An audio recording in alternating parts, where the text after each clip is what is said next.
speaker has never met Don Rickles. Oh, that's a lucky guy. But he asked especially if he could come here tonight just to pay tribute to him. Ladies and gentlemen, would you please welcome Mr. Foster Brooks?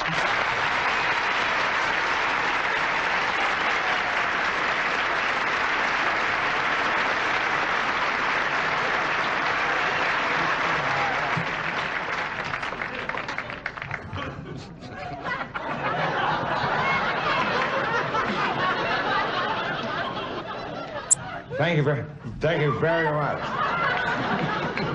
As the Puerto Rican gentleman just told you,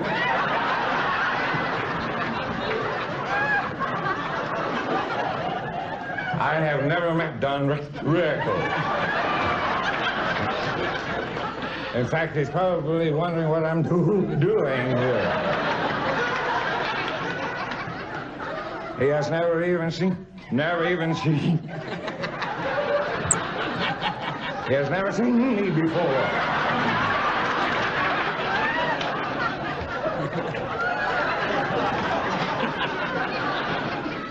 He has never heard of me, and our paths have never crossed.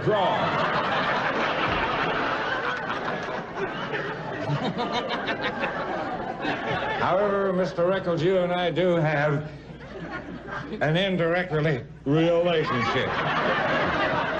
You see, I'm fooling around with your wife.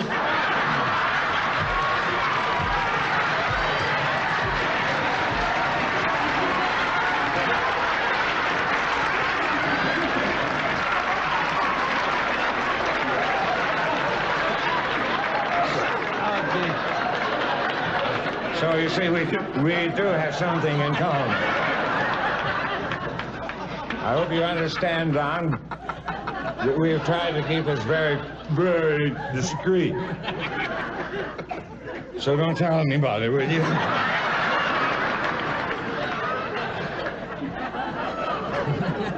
My wife would be furious if she found out about it. Don, I really must compliment you on your spouse, Mrs. Pickles. I say that because she's a real dilly.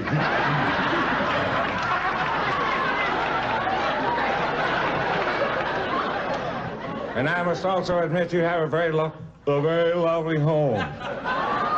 Incidentally, you're out of scotch.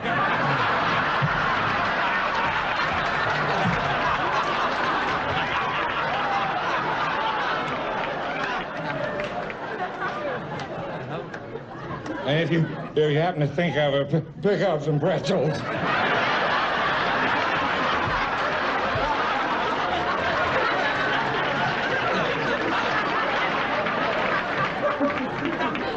You know, Don, what your wife and I love to do most? Watching you while you're on TV. When you're on, we just laugh and chuckle and giggle, and sometimes we even turn the sound on.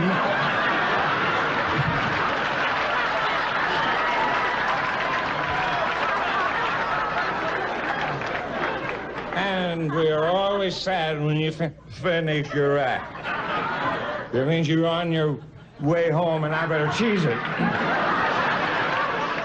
Which reminds me, you're out of Velveeta, too.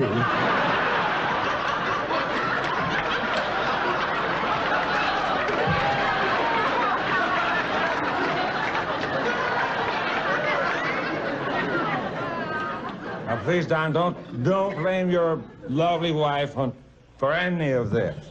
Our getting together was all my doing. It's all my fault. I happen to be the one who answered her ad in the Hollywood Free Press.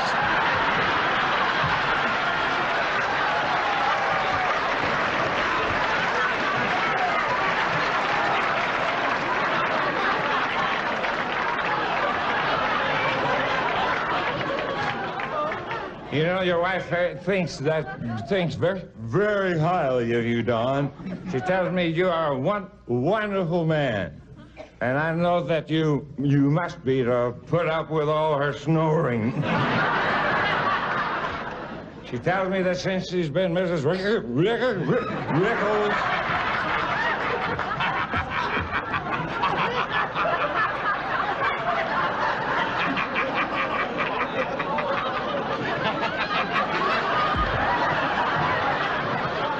she says every day with you is Thanksgiving. By golly, that's what she gets for marrying the turkey.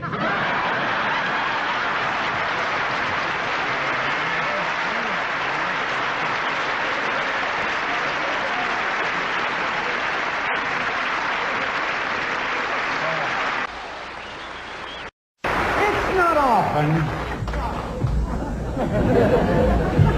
that I get to introduce someone who's in worse shape than I am. Here's the distinguished chairman of the Las Vegas Chamber of Commerce, Mr. Buster Frooks.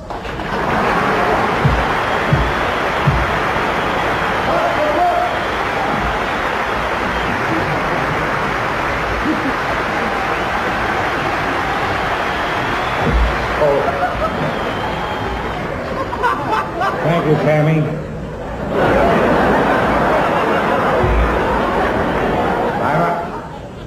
I'm honored to be standing here, and I rather imagine you're surprised that I am.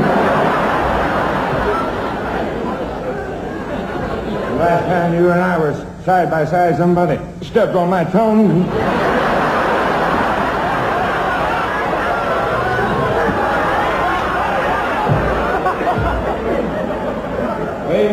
Ladies and gentlemen, folks,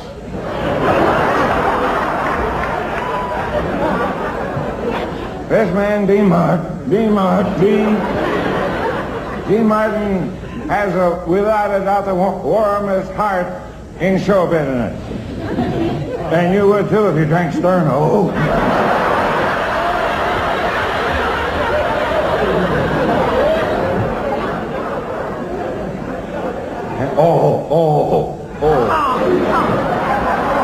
Before we go any further, the MGM Grand Hotel has asked me to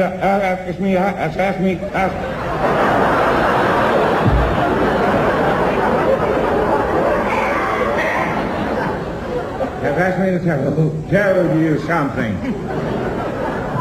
We don't mind if you have parties in your room with a lot of scantily dressed girls running around, but please have a little consideration for your neighbors and also for me. Next time, please cover up your keyhole.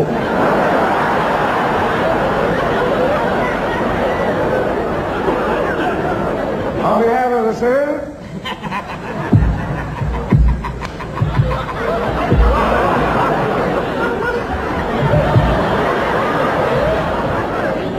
on behalf of the citizens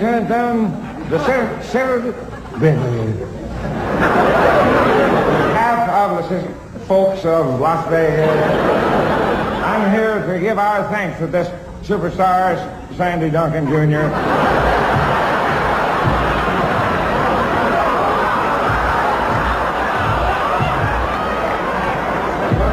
Sandy Duncan. Oh.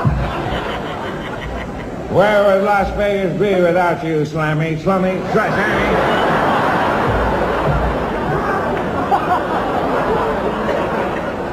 Probably out in the middle of some desert.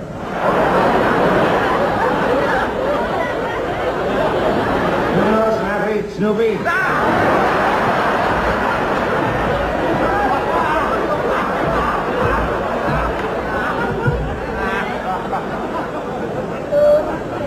You have many handicaps to overcome on your way to becoming the beloved star you think you are.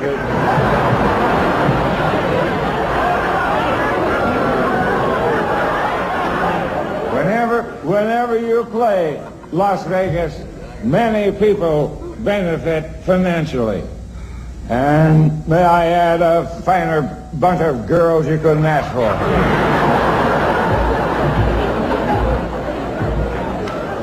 Come to think of it, I asked for one of them last night. Did you get yours?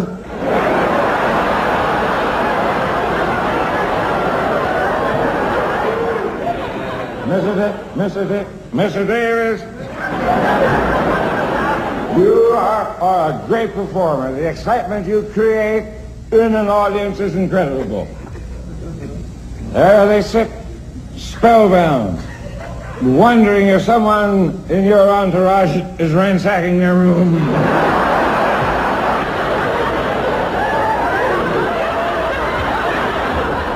From dancing for pennies to that magnificent moment when Frank Sinatra phoned down to the lobby and said, "Send the colored kid up to dance while I shave."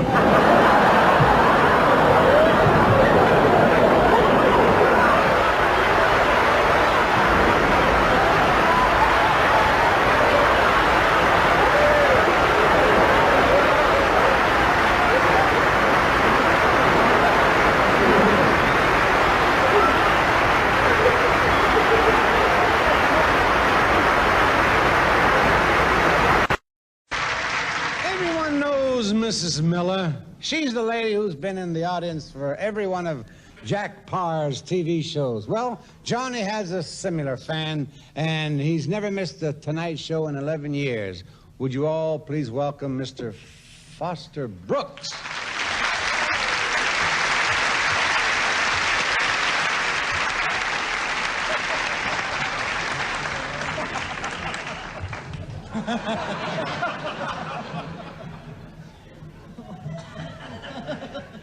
Hiya, Johnny. I thought they were there for a while. They weren't going to get to me. I'm not saying it's been a long evening. When I sat down at the desk, I didn't need a shave.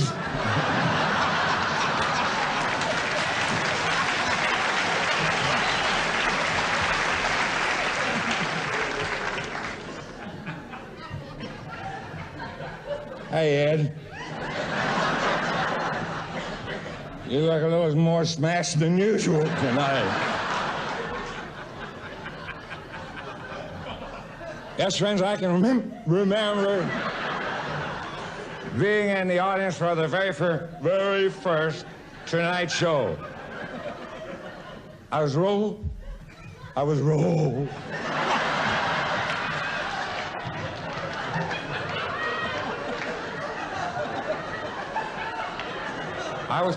was rolling in the aisles. Some yo-yo tied my shoestrings together.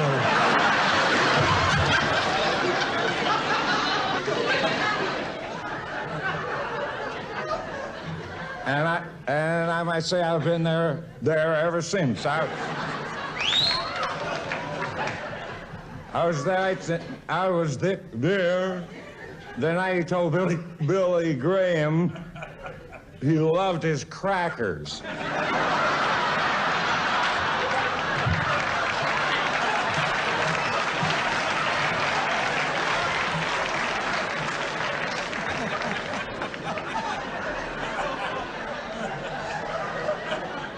And the night he introduced Ed McMahon's wife as Ed McWoman.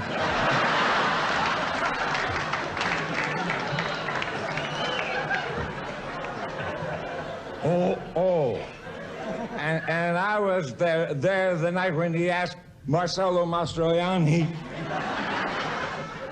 if innuendo was the Italian name for preparation H.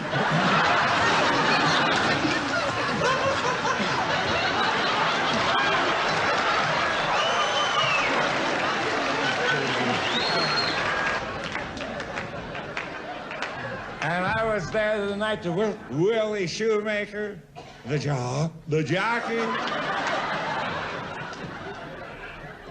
I was the night that Willie Shoemaker, the jockey, was there and told Johnny he weighed only 92 pounds, so soaking wet.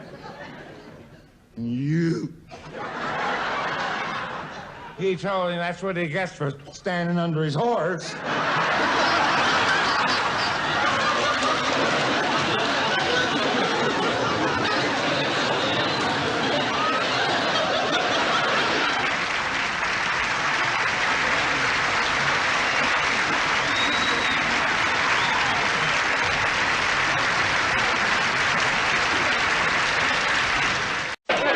us tonight is the trainer and bodybuilding genius who made the champ what he is today. Let's give a warm welcome to Foster Brooks.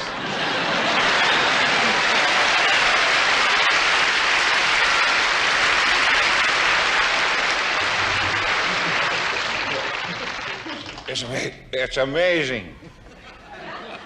He's a fighter and you have the alcohol rum. The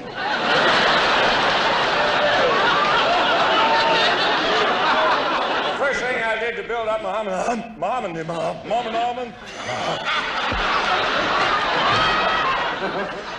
you know, this brown clown here. First thing I did was to change Muhammad's diet. He was eating collard greens. But that's what colored folks eat.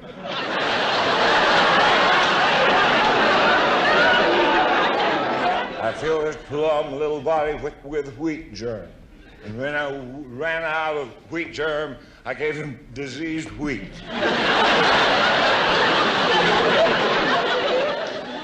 After I built his body, I had to teach him the famous Ali shuffle. How to move around the ring, how to dance. You know these people, they haven't any rhythm. Before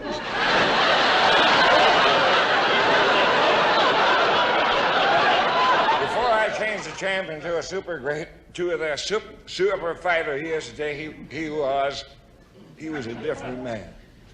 He was young, inexperienced, a 97-pound weakling, and, oh yes, one other thing, he was white.